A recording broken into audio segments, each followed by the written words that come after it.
The wind moved like a living spirit across the open plains, carrying with it the scent of pine smoke, winter grass, and something older, something sacred.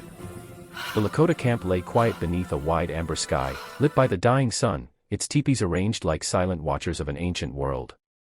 Among them, a young rancher named Eli Ward approached with hesitant footsteps, his boots crunching lightly on frost-tipped grass, his heart beating a steady and uneasy rhythm. He had come seeking peace, seeking answers, seeking something he could not yet name. Weeks earlier, his younger brother Daniel had vanished after a violent dispute with a group of outlaws who had been stealing horses near the reservation.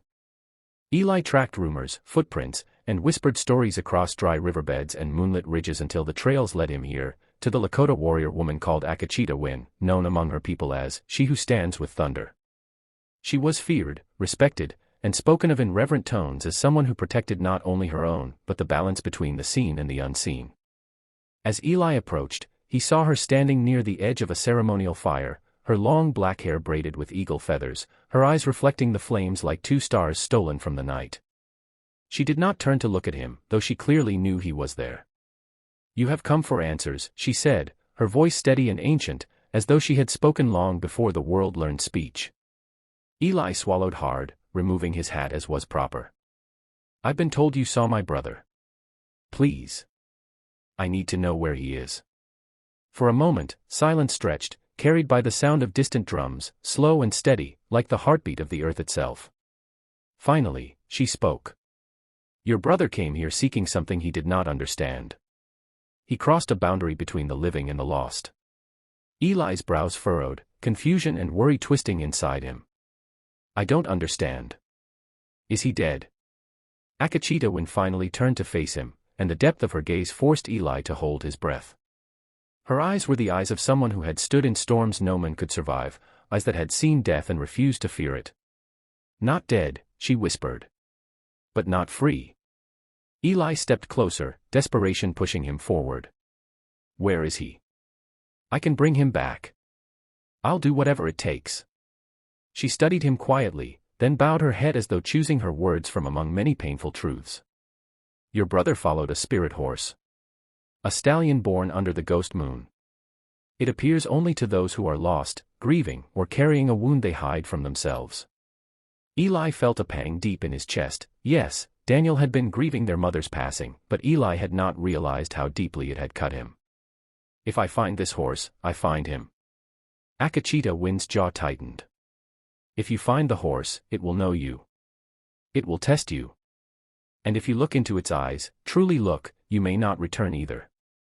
Eli clenched his fists, frustration and sorrow swirling. "Then tell me where." "I'm not afraid." Akachita Win stepped closer, her voice low like thunder rolling beneath earth. "Courage is not the absence of fear. Courage is walking anyway. But hear me now, when you find your brother, never look at him again." Eli's breath caught. The word struck him like a blow. "What do you mean?"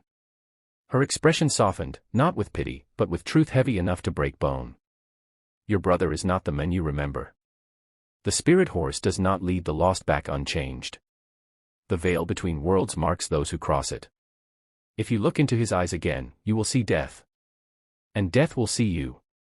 The fire crackled between them, embers rising up into the darkening sky like wandering souls searching for home. Eli looked away, voice unsteady. "I can't just turn my back on him. He's my brother." Akachita Win placed her hand gently but firmly over his heart. "Then speak to him with your heart. Not your eyes." Her touch lingered like warmth spreading through frozen ground. "But if you look at him, if you truly see him, you will walk where he walks. And the world you know will fade." The journey that followed was one of silence, snowfall, and tracks that led into places untouched by time. For 2 days, Eli rode alongside Akachita Win, her horse moving as though guided by memory rather than sight.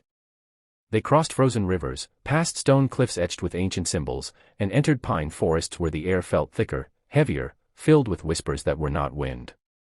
As dusk painted the sky with violet and crimson, they finally reached a valley hidden between ridges. There, standing like a dream carved from moonlight, was the spirit horse, white as winter, its mane flowing like smoke, its eyes dark as the void between stars. And beside it, Daniel. Eli's breath broke in his chest. His brother looked older, thinner, as though he had walked through years instead of days.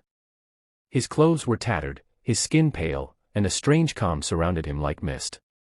Daniel turned, but Akachita Win gripped Eli's shoulder. "Remember," she whispered, her voice barely sound at all. "Never look at him again."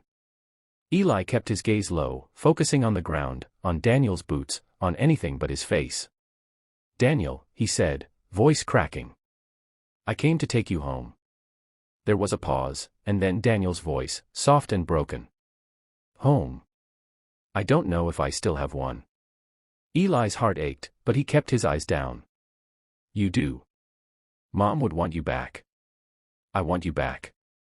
There was a rustle of movement. A breath. A tremor in the cold air. Then Daniel spoke again, but his voice was clearer this time, stronger, filled with sadness and love in equal measure. "Then take me, without turning. Without looking. Because if you see me, Eli, you'll see what I had to become to survive." Tears streamed down Eli's face, though he did not lift his head. He reached out his hand, and after a long moment, Daniel's hand found his. Together. And if you felt this story at sunrise, Noah rode the black horse toward the valley, heart still trembling. The horse no longer spoke, yet its presence felt like Jacob walking beside him. Townsfolk stared as he passed, whispers rising, rumors spreading of a man who rode with a ghost. Noah didn't mind. For the first time in years, his steps had purpose. And somewhere deep within, he knew the storm had only begun, because some spirits return not to haunt, but to lead.